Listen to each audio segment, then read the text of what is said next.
Welcome to the Unstoppable Leadership Spotlight, influential leaders and their game-changing insights. I'm Jacqueline Strominger, CEO and founder of Leap to Your Success. That's leaptoyoursuccess.com. We help entrepreneurs, leaders, and CEOs grow their business, become unstoppable high achievers in their careers and life, gaining that 1% edge. We believe every professional has the power within them to leap to their greatest success that not only will impact their life, but the lives of the people they touch. So stick around to the end of the show and we will share with you how you can be our next guest. So stick around for those 15 to 20 minutes and let's be unstoppable.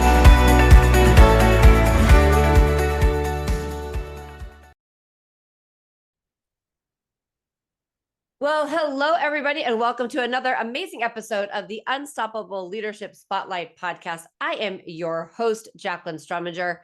And on this podcast, we hear from amazing leaders and their game-changing insights on how we can make better leaders. Leadership drives the companies, that drives the people. And if we can have happier people, we could end up with a happier world. So today I want to welcome my amazing guest, Arnold Beekes. And let me just give you a little bit about background on him and we'll dive into his amazing work that he's doing. But he is pioneering work in innovation let me repeat that. His pioneering work in innovation is a fusion between service, design, learning, sports, technology, and psychology. He has extensive global innovation experience as a corporate executive, as a consultant, and as a startup founder. And he has designed and implemented new products and services and business models and technology and strategies. And he has an amazing new company called Brain Gym Fitness, where we get to be a little bit smarter and be better leaders. And one of the other key things that we talked about beforehand is getting rid of the fear in companies because fear is limiting. So Arnold, welcome to the podcast. Thank you, Jacqueline. Happy to be here. So we were talking beforehand. You right now are in Romania. We've talked a little bit about the world, but tell us a little bit about how you got to Brain Gym Fitness. Yeah, I call it Brain Fitness. My website is called braingym.fitness. Yeah. But it's like people know what body fitness is, and to keep your body functioning well, or even if you're an elite sportsman, you want to improve your body, you want to make it perform at a higher level. But something related to brain fitness doesn't exist. So there is the preventive part, because just like with your body, you need to keep it moving. Otherwise, when you're becoming older age, a lot of things stop functioning, or at least in a very limited way. the same is absolutely true for your brain. If you do nothing, it will decline. Yeah? And that's why a lot of people are currently having problems with dementia, Parkinson, Alzheimer type of problems. That is kind of a preventive point of view. So that is what I tackle. But mainly the thing is like optimizing people's brain and upgrading people's brain, because I'm 200% convinced that many people have much potential which they are not using. Yeah. And if you do brain fitness, you can unlock your potential. That's where I help people with. So we are obviously not talking about games on our phone. No. So talk to us a little bit about and share, like, what are some of the things that that help people with on the preventative side to have, to keep their brains moving? Well, the main thing is that you work on something which has purpose, which has complexity, and which is challenging for you. And so when you were thinking about this, like, it's because we were talking a little bit too, about having purpose and complexity. How do you relate that back to, companies and leadership? Because, as you shared, before this show started, we were talking about treating people like people, and you've done that in a corporation. So how does that relate? Well, what I found out is that a lot of companies have their own mission, vision, purpose. They have a statement. Sometimes they put it in a nice frame on the wall.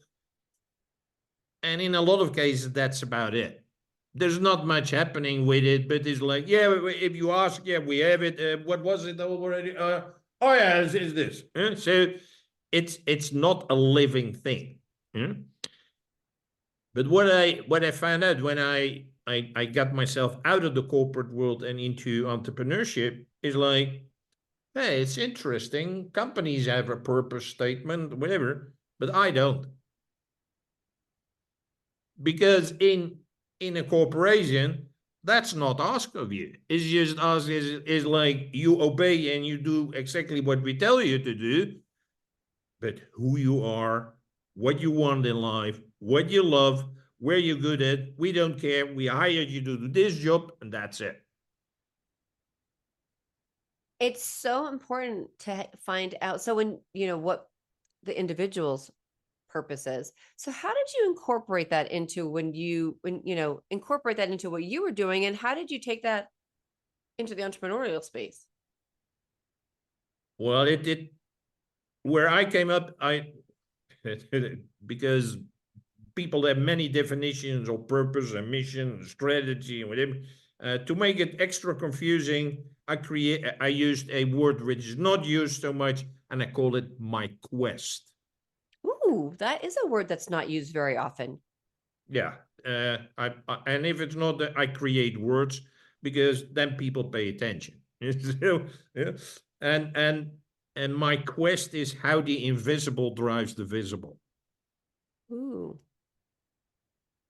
And what I found out throughout my life, but especially in business, is that it's not the things which are visible, is like the words, your actions, what you do. We qualify by people like what they say, what they do, and then we think it's that. But in a lot of cases, what they do and say is not who they are, and it's not what they mean. It's just to play the game.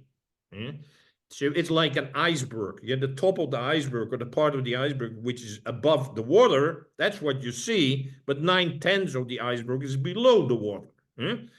And the wind and the current, that drives the direction. And you think what you say and do drives the direction. Well, forget about it. It's the invisible part which drives everything. And that is true with people. Let me give you an example. When I worked for KLM, Royal Dutch Airlines, I came directly out of, I worked at the IT department of KLM, but I came out of a IT company, Digital Equipment Corporation, for the US people, you understand. And and there was at some point in time an organizational change. Well, while I was in the American company, with every quarter an organizational change, so that for me that was nothing new. But for these guys, well, are we going to change? It's like 5 years ago we had a change. So it's like I said, are you kidding me? Yeah. So it like, no, we're not kidding. It's 5 years ago, and I'm like, huh? So anyway, we went ahead with that change, and then I asked some people. I managed then 800 people, and I asked some people, hey, are you ready for the change? Did you prepare? Do you know what to do? Whatever. And then one guy, he was the middle manager, and he was very honest, and he said, yes, of course, everything is ready. I know what to do. Whatever. I changed the name of my department, and I said, and he said, I keep on doing what I've been doing for 25 years, and that's it.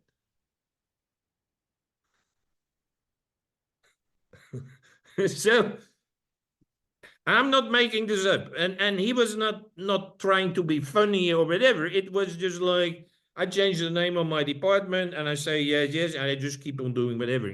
That is what I call the iceberg, is like your words are saying something else than what's going on inside of you. Right, right. That's so true. And so I'm curious, so what transpired with that? I mean, like, did he keep doing what he was doing, and how did the change go? Like, Well, what he didn't know is, is that he I lost his job. obviously, yeah, well, I obviously challenged him to adapt and to change and to do these things. Yeah, which was not happening because it was then, but I believe it still is a extremely hierarchical environment, meaning that he wouldn't, like I said, I managed 800 people. So I got a management team, and below there was a management team, and there were team leaders, and then came those guys. And normally they would never talk directly to a person of my level. So they were not used that I always reverse things, and I would talk people on the work floor. Yeah. And that's because that's where it's happening. And when you talk there, you know what's going on and what's happening, but nobody did it. So he didn't really understand what my position was, but it's like, well, we never talk to those guys. We never see them. Huh? But it's so important, right? It's so important that the upper management sees the people that are doing the work. I mean, you hear all those amazing stories of CEOs who walk the corridors of the people that are doing the work so they get out of their golden dome, so to speak, and get to know the people. And it does, when they get to know the people in your fold, it elevates everybody up, because they're like, oh, I met Arnold, and Arnold is this, right? And it totally elevates people up. Yeah, and then it's like I said, everybody has potential. Everybody has ideas how to improve things. Everybody has ideas what's not working. And if you ask them, but how would you do it? They give you 4, 5, 6, 7 ideas how to improve it. And if you implement those ideas, you have no problem at all with any change initiative or whatever, because people say, yeah, of course, we should have done this 10 years ago. Right. Right. So Arnold, talk a little bit about, because you shared this, and it's about what you're talking about right now too. But how does the brain fitness or brain gym relate back to helping companies look at people as people and getting their potential, pulling their potential out? Well, what people are doing in management practices, in leadership practices, it's what they're taught, and most of the stuff is being copied. So everything what they're doing is the same as 5 years ago, 10 years ago, 30 years ago. It's exactly the same. Yeah, I've been for 25 years out of the corporate world. I can start tomorrow and nothing has changed. See? So it's always the same approach, but the approach is fear-based. The approach is like, how can we control you? Yeah. So it like, as long as you do exactly what I tell you, and I warn you, if you don't, you will get laid off, or you won't get promoted, whatever. It's all based on fear and control, and that means that people won't come up with exciting ideas. They won't come up with new insights. They won't do something extra, like, I must do this, and I'm sure that I don't make any failure. So everything becomes very average. Everything becomes very mediocre. What I do is, so people are put in what I call invisible straitjackets. We are all wearing invisible straitjackets. You know what a straitjacket is? Yes. Yeah. So Yeah, right. We can't move, right? yeah, but it's like these white coats where your arms or whatever, and you can do nothing by itself. When I ask people, it's like, have you seen the Olympics last year in Paris? Yeah, yes, I've seen it. I said, how many of the sportsmen or women who won a gold medal did wear a straitjacket? That's a stupid question. Like, nobody, of course nobody. Yeah, so why are you wearing a straitjacket while you go to work? Why are you wearing a straitjacket when you're in a relationship, in your marriage, with your friends, in towards your parents? Yeah? We all have these invisible straitjackets. And we think it's normal. It's like we always look at the faults you make, your failures, your mistakes. That's where we focus on. But we don't focus on what did Jacqueline do right? Where's she good at? What does Jacqueline love to do? Oh, shall we use that? Instead of saying, Jacqueline, you should be doing this, and if it's not good, you can forget about your promotion. Oh, huh? You know, it's interesting. You know, it's so true because, you know, when people are in those straitjackets, it's like I'm going to keep on pressing the red button, right? Or whatever. I'm going to keep pressing the button.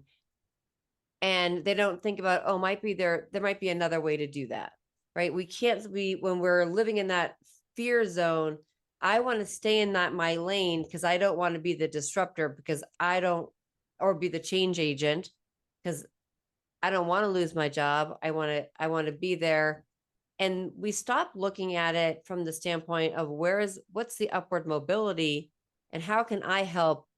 You know, when leaders stop looking at it, like, my goal as a leader is to really figure out if Arnold's in my team, how can I help him rise up?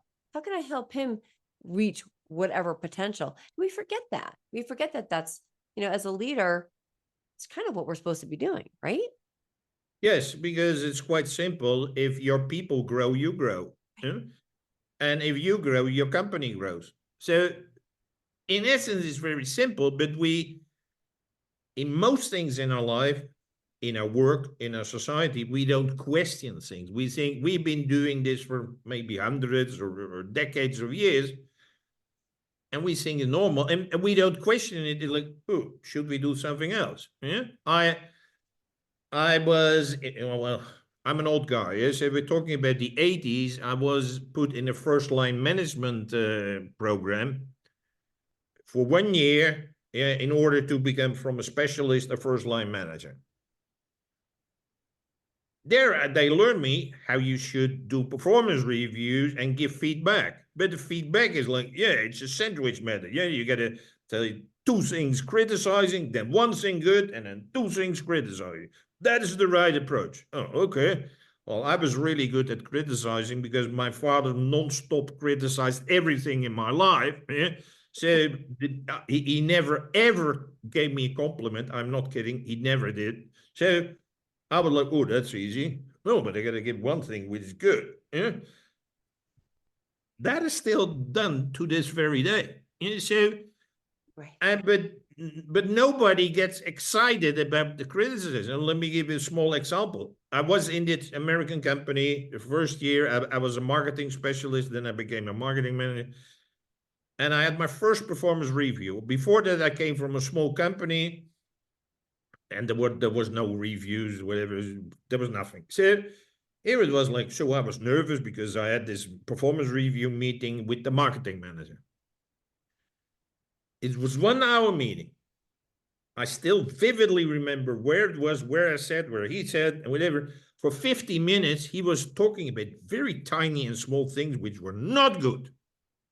Like, this should be done, this you could have done this in that way, and if you did it like this, it would be this. And it was for 50 minutes. So I was like, I'm getting fired. Seriously, that is what I thought. It's like, this is really bad. Eh? And you have to know, I have a master in law, so I was like, oh, this is going to be tricky. It's like, not good. Then after 50 minutes, he said, yeah, I got your rating and your salary. Your rating is UER. UER stands for usually exceeds requirements. Huh? That's good, isn't it? Yeah, hardly anyone gets it. So in my first year, I get a UER. I'm like, huh? But you just criticized me to the bone for the first 50 minutes. Yeah, and by the way, I get a salary raise, I believe it was 11%. So I was totally confused. I was totally confused.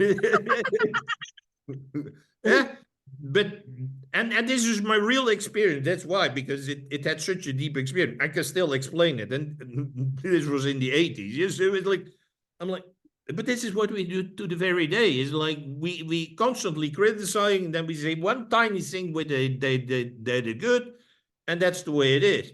What if we reverse it?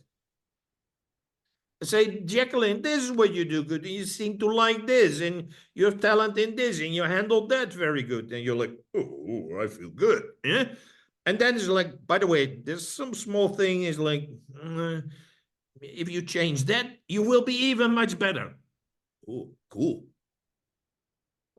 And right. And so when you pump somebody up and they feel like, and you share that, they get pumped up, and then they're going to want to do that small thing that's whatever to make that change. And they're going to be like, oh my God, they're going to feel better. They're going to be that positive excitement of like coming into work. So it's so true. And so leaders and listening to this is so important. Like this, if you could do one thing, if you take away one thing from this, podcast, think about ways that you can pump up your team members and share the good things, because it's going to actually create the positive interactions in our brain and give us, it's almost like the endorphin rush, right? And it's going to help your employees. And I hate the word employees. It's going to help your team members. Yeah, but it also creates a much nicer culture and Yeah. atmosphere, and Yep. and it's gonna be fun instead of like, what's a sign of a terrible culture? Where people ask you on Monday, "What are you going to do the weekend?" It's like, dude, it's Monday. I love it. We're gonna start it. I have no clue about the weekend. It's like, yeah, but it's like, well, I hate it so much. It's like, oh, I'm looking forward to next Saturday. Yeah? But Right. Like that that's Monday most morning people. drudgery. I invite people to say go use public transport, the train, the bus, where you see how people look when they go to their work. Yeah, it's like they're going to an operation in a hospital. It's like, it's not like, hey, I see my friends, my colleagues. We have this really cool project. They're like, oh, I love doing this, and oh, I want to do this and this and this. Yeah, it's like, how many people are doing that? Right. It's so true. That's why, I think it's so important that what you're doing and what you're sharing, because if we can, and why, what this podcast is all about is if we can create better leaders, then that person goes from the company, they go out, when they go buy their coffee or they're on the train, they're going to smile. And that means that they're going to have a better interaction with the other people that are around them. It's like, as you just said, the excitement of getting on that train on Monday morning and taking public transportation, and you have a smile on your face, and there's a guy that is driving the public transportation, and you smile at him, even a smile, it's going to make his day better. So it really, it's the things that we want, the tentacles that we want to spread out. So Yeah, it but makes a see huge change about the families of those in the people. family, right? Yeah, like they got children, they get a wife, a husband. It like well, my father was a military officer, and at home he was even worse. So it's like, so when there was something, it's like we all would sense is like, oh, did he have a good day today or not? Yeah, yeah, so, yeah. And if he had a bad day, we had to be very careful. We always said, but then it was like, oh, that's not good. If I had in his eyes not a good grade at school, I didn't mention it. I didn't have the courage because he would be extremely angry. It's like I would say it another time when he was in a better mood. But it's like if he would come home and it's like, oh, it's such a nice day, and we did this and that and that. It's like, whole atmosphere at home is totally different. Right. Yeah, it's a huge difference. So, Arnold, I could talk to you forever about this because this is such a huge topic, and it means so much to me. How can people connect with you and find you on and learn more about you? Well, it's very simple. I have a website called braingym.fitness, and there I basically, very simple, 2 products. I have a masterclass, which are videos, 90-minute videos around a specific topic, like your uniqueness, relationships, aging, curiosity. So that's what you can find there. And the main thing is my 15-week training program called From Fitting In to Flying Out. 15 sessions of 90 minutes each. And then in the week in between, you can learn and grow and apply what I taught you in the thing. So that's my training program. You can sign up there. If you still have any question, there's even a link to my agenda. You can book half an hour with me and we can have a discussion. braingym.fitness. So braingym.fitness. Okay, so leaders, reach out and connect with Arnold. Go to braingym.fitness and really, truly connect. I mean, this is so important. If you want to have a game changer in your company, reach out to Arnold. I want to thank you all for listening to the Unstoppable Leadership Spotlight podcast. If you have enjoyed this episode, please hit the subscribe. If you have gotten a tidbit that you think is really amazing, which I'm sure you have, please share this also with your friends and colleagues. And thank you, Arnold, for being an amazing guest. And thank you, listeners, for being part of the Unstoppable Leadership community. Thank you. Thank you.